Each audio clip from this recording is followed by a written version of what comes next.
de suite l'heure de la rédaction, du reportage de la rédaction à 6h15 sur RMC. Précisément à l'heure où, en France, on tente de trouver des mesures qui seraient adéquates. Que font le reste du monde face à cette seconde vague du coronavirus? Ce matin, direction Taïwan, cette île à 180 km de la frontière chinoise, qui résiste encore et toujours face au Covid. Écoutez plutôt, l'île ne compte que 509 cas confirmés pour 7 morts, et tout ça sans confinement. Alors comment expliquer une telle performance? C'est le reportage de la rédaction avec Martin Bourdin.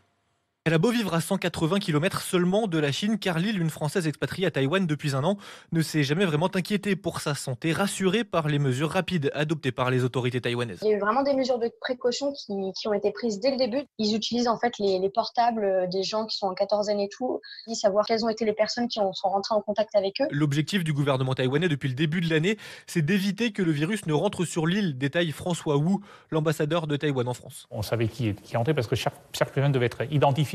Donc quand il devait rester confiné à la maison, il devrait y rester. Et puis on les contrôlait aussi par des moyens en donnant par exemple un téléphone portable, et on les contactait à tout moment pour savoir si eux ils étaient vraiment chez eux. Et s'ils sont dehors, l'amende peut être très salée, jusqu'à plusieurs dizaines de milliers d'euros. Ça me gêne pas du tout. Terence est un Taïwanais de 23 ans. On ne cherche pas forcément la liberté. Ici, on cherche plutôt le bien pour la société. Pas question de vivre ça comme de la répression, donc aussi à cause de l'histoire d'un pays traumatisé par l'épidémie de SRAS en 2003 et qui a vécu jusqu'à la fin des années 80 sous une dictature, ce qui change la perception des consignes, explique Jean-François Di Meglio, président d'un centre de recherche sur l'Asie. Le souvenir d'un système différent est tellement frais là-bas que l'on sait que mettre en péril ce système peut faire tomber tout un édifice très fragile qui est justement très récent. Depuis le mois de janvier, 887 amendes ont été dressées à Taïwan pour non-respect de l'isolement.